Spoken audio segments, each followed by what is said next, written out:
Hindi po ba mas makabubuti kung magbigay na lamang po ng medical bulletin ang mga doktor ng presidente para malaman po ng taong bayan yung tunay niyang kalagayan?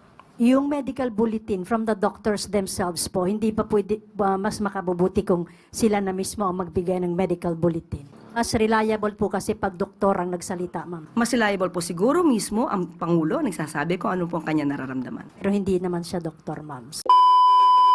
At yun na nga no, mga kabayan, ano pong masasabi niyo po dito po sa balita na kung saan po kahit ano na lang po, kahit mali-mali na lang po yung sinasabi ng ating Yusek, talagang bibitaw at bibitaw po ito ng salita kahit puro kabobogan na lang po mga kabayan. Kahit, di po ba, nabalitaan niyo po ba yung sagot niya sa dun sa nangyaring press con? Kaugnay nga po sa isang reporter na nagtatanong kung kamusta na po yung lagay ng ating Pangulo. Mga kabayan, hindi ko na po papakahabain pa. Narito po yung video.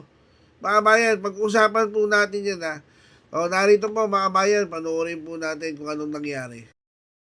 Ang sabi ng iba, kung ganyan na may medical condition ng presidente, dapat meron niyang medical bulletin. Di ba? Oo At nga. ito'y ginagawa ng mga naunang presidente. Halimbawa, may presidenteng sinugod sa ospital o may anumang karamdaman, naglalabas ng medical bulletin yan Yes. for public consumption. Di ba? Karapatan po kasi nating malaman kung ano po yung totoong kalagayan ng ating Pangulo. Kaya tinatanong po yan mga kabayan Di ba? Kaya po tinatanong yan ng mga reporter diyan po sa Malacanang Press Corps. Ito, sundan po natin yung kwento patungkol po dyan. Ang official doctor natin, ang DOH Secretary. Dapat. Oo.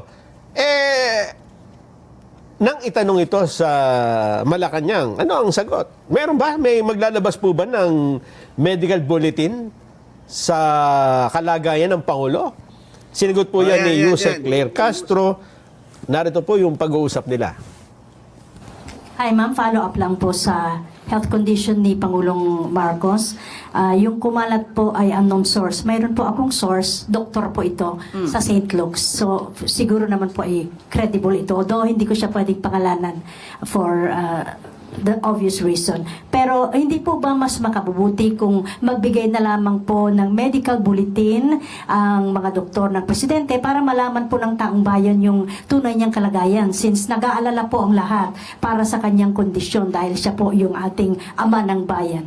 Kung doktor po yan ng St. Luke, siya po ba ang doktor ng Pangulo?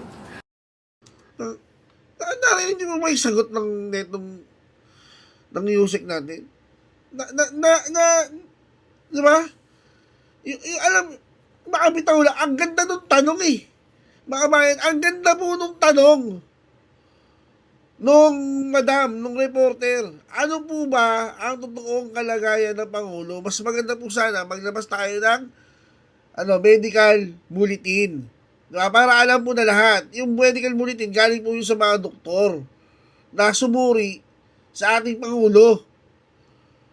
Diba? Napakaganda po ng tanong ano po yung sinagot? Ulitin niya po natin, mga kabayan. Ulitin niya po natin Hindi po yung tayo sinagot bayan. nito, Yusek. Kung doktor po yan ng St. Para sa kanyang kondisyon dahil siya po yung ating ama ng bayan. Kung doktor po yan ng St. Luke, siya po ba ang doktor ng Pangulo?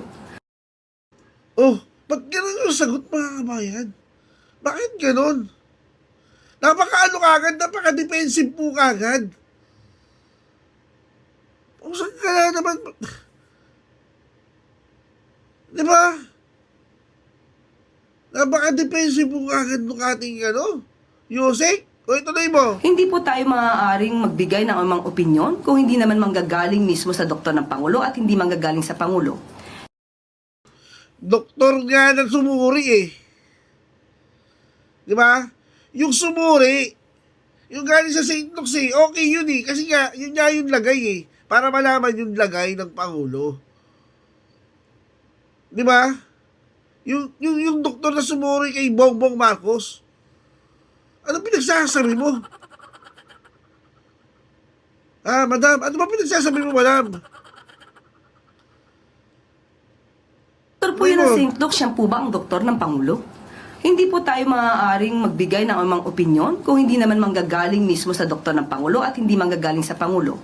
Sinabi po ng Pangulo, hindi po life-threatening, nakaramdam po siya ng konting sakit, at yan naman po ay tinutugunan ng kanyang mga doktor. At ngayon po ay nakikita natin saya sa iba-ibang pang activities katulad po ng oath-taking sa harapan po mismo ni General Nactates. Makikita at naka-attend pa po siya ng EDC. Halos umabot po yata ito ng 2 oras. So, hindi po tayo makakatugon sa mga source na hindi natin Obvious mga kabayan, may pinagtatakpan to eh. Pinagtatakpan po nito yung totoong kalagayan po ng Pangulo eh. Yung mga ganyang galawan po, mga ganyang pananalita, may pinagtatakpan po yan kasi kung wala po yung pinagtatakpan, napakadali pong sabihin na kunin na lang natin kung anong sinabi ng doktor na sumuri kay Bongbong Marcos. Di po ba mga kabayan? Napakadali po eh. Pero dahil may pinagtatakpan, tulad nga rin po ng hair follicle test na nakadali-dali lang po magpakuha, di ba? Ulitin po natin, yung hair follicle test na napakadaling magpakuha, eh ayaw kunin. Eh kasi nga may pinagtatakpan. Pag mahirap pong, pag marami pong mga tokis na ganyan, ibig sabihin po may pinagtatakpan yan mga kabayan. O tuloy. at naka-attend pa po siya ng EDC. Halos umabot po yata ito ng 2 oras. So, hindi po tayo makakatugon sa mga source na hindi nababanggit kung kanino galing. Yung medical bulletin from the doctors themselves po, hindi pa pwede mas makabubuti kung sila na mismo ang magbigay ng medical. Oh, ang ganda nung ano ha? Ang ganda nung tanong nung reporter. Kung mas maganda yung kung ano yung resulta doon sa check-up ni Bongbong Marcos, eh yun na yung ilabas. Di ba? Napakalinaw, napakaganda po ng tanong. O ano naman po sagot ng ating Yusek mga kabayan? Ano naman po sagot ni Yusek Kung Ler? kanino galing. Yung medical bulletin from the doctors themselves po, hindi pa pwede mas makabubuti kung sila na mismo ang magbigay ng medical. Sa ating pagkakaalam po, pagka naglabas ng medical bulletin, dapat si serious illness. Kung sinabi ng Pangulo na hindi to life-threatening, so ba't kailanganin po Paano po malalaman ng taong bayan na life-threatening po yun kung itatago po ninyo, madam? Oh. Kung itatago po ninyo, kung hindi nyo po sasabihin sa amin, paano namin malalaman yun? Na life-threatening yun? Eh, kadali-daling katulad niya, pinagtatakpan po ninyo. Di ba? Pinagtatakpan eh. Paano natin malalaman na life-threatening yun, di ba? Sabihin mo, kung life-threatening lang, maglalabas ng medical bulletin. Eh, paano ka namin malalaman? Pinagtatakpan ninyo eh. Di ba? Ang hirap kasi ginagawang igot ditong niyusik na rin taong bayan eh. Di ba? Ginagawang igot mga kabayan. Sige, tuloy mo kaigutan dapat mo. si serious illness. Kung sinabi ng Pangulo na hindi to life-threatening, so ba't kailanganin po sa ngayon ang medical treatment? Medical bulletin. Samantalang kami naman po ay nagpo-provide sa inyo kung anong ang kalagayan ng kalusugan ng Pangulo. Mas reliable po kasi pag doktor ang nagsalita, ma'am. Mas reliable po siguro mismo ang Pangulo nagsasabi kung ano po ang kanya nararamdaman.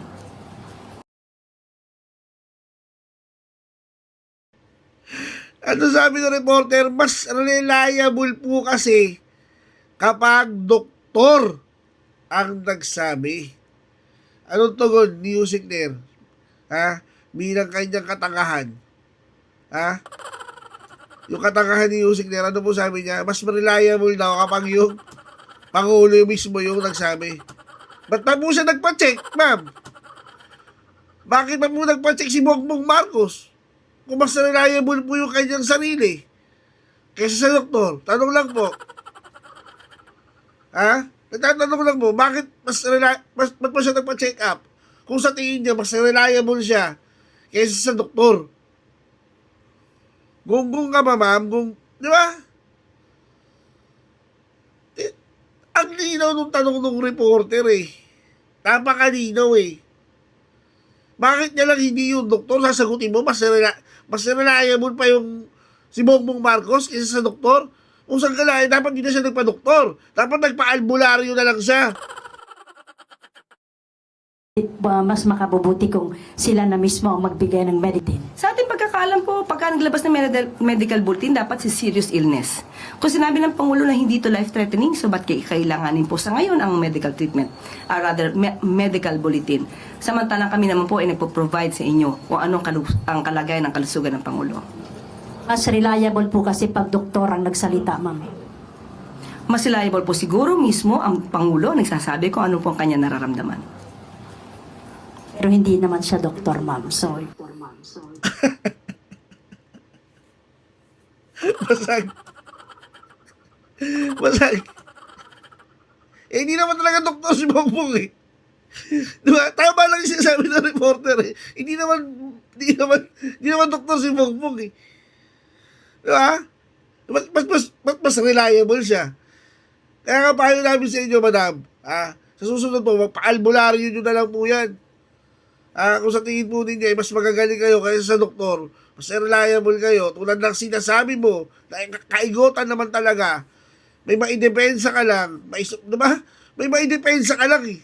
Kahit nagmumukha ka ng ego, sasabihin mo. Diba? Kakatago ninyo, may tinatago yan, mga kabayan. Tinatago po talaga nila yung totoong karamdaman ng Pangulo. Ano nga pong sabi nung nung comment for today? Comment for today, galing kay Leo Capiroso, mahirap makipag-usap sa nagtatanga-tangahan. Yan po yung sagot sa inyo ni Sir Leo Capiroso, madam. Mahiya naman po kayo, ma'am. Di ba? Sasabihan na po kayo ng mga taong bayan, tatanga-tangahan po kayo. Hindi na kayo nahiya. parang nagsalita, ma'am. Mas reliable po siguro mismo ang Pangulo nagsasabi kung ano po ang kanya nararamdaman. Pero hindi naman siya doktor, ma'am. So, Legit naman talaga. O, sasagot pa! Sasagot pa! Sasagot Pero siya, pa! katawan niya naman po yun. Oh, katawan na naman. Katawan naman daw niya yun. Ngayon, mga kabayan, pag may nararamdaman po sakit, si Bongbong Marcos, sakit ng ano ko sakit ng ulo ko huwag ka na magpa-doktor. Diba? Payuhan mo, ma'am, ng kaingotan mo. Payuhan mo na wag na magpa-doktor. Diba? Sabihin mo na lang, sir, pakiramdaman mo na lang yan. Mas reliable ka pa kaysa sa doktor. Diba? Ganun yun eh. Kasi katawan mo yun. Yan yung payo ni Sir Claire Castro eh. Diba? Mas reliable ang Pangulo kaysa sa doktor. Dahil katawan niya yun. Diba? Kakaiba. Kakaiba. Ayun. Nakakatawa yung usapan nila. Oh. Diba? Kahit yung mga news anchor, natatawa na lang po sa pinagsasalita mo, pinagsasabi na ni si Claire. Diba? Kahit nga mo si Gatong Jing, natawa mga kabayan, pakinggan mo natin yung ulat po dyan ni Gatong Jing. Doon sa, ano ba talaga yung totoong lagay ng ating Pangulo? Gatong Jing. Sige. Limitado pa rin sa mga private meeting ang aktibidad ng Pangulong Bongbong Marcos hanggang kahapon. Iti kahit na tiniyak ng Malacanang na nasa maayos ng kalagayan ng Pangulo matapos na isugod sa ospital noong 1 linggo. Ayon kay Presidential Communications Undersecretary Claire Castro, pinayuhan ng mga doktor ang Pangulo na maghinay-hinay muna Ayun. sa kanyang mga gawain matapos siyang dalhin sa St. Luke's Medical Center. Ayun. Naman pala. Sa isang video na inilabas ng Presidential Communications Office kinabukasan, ipinaliwanag ng Pangulong Marcos na ang kanyang naramdamang discomfort ay dulot ng diverticulitis o pamamaga ng malaking bituka. Di ba? Galing na rin niya sa Pangulo eh. Namabaga ang kanyang bituka. At ang sabi na po ng mga doktor, ano po sabi, magpahinga muna. Kasi meron talaga eh. May underlying sickness eh. Bakit hindi mo dinidisclose? Ang linaw-linaw kasi kung wala mo talaga sakit yan, di ba? Sinasabi niyo po na, sige, check na natin sa doktor niya. Napakadali naman kunin siguro ng record na yun kung ilalabas po ninyo. Sabihin po ninyo na hindi naman seryoso pero ayaw nyo ipakita. Paano namin malalaman? Ganun lang po yun. Mga kabayan, di po ba? Tsaka matatalino na po ang mga tao ngayon, Madam Claire. Hindi po katulad noon na, katulad po ninyo na sinaunang tao siguro, na, di ba, maloloko po ninyo sa pinagsasabi ninyo, na mas reliable pa yung Pangulo kaysa sa mga doktor. Isang malaking kamalintunaan po yan. At naniniwala ako sa sinasabi po ni Sir Leo Capiroso na talagang mahirap makipag-usap sa nagtatanga-tangahan. Hanggang dyan naman po mga kabayan. At huwag nyo nga pong kalimutang i-hit and like at subscribe button para sa mga susunod pa natin video. Paalam!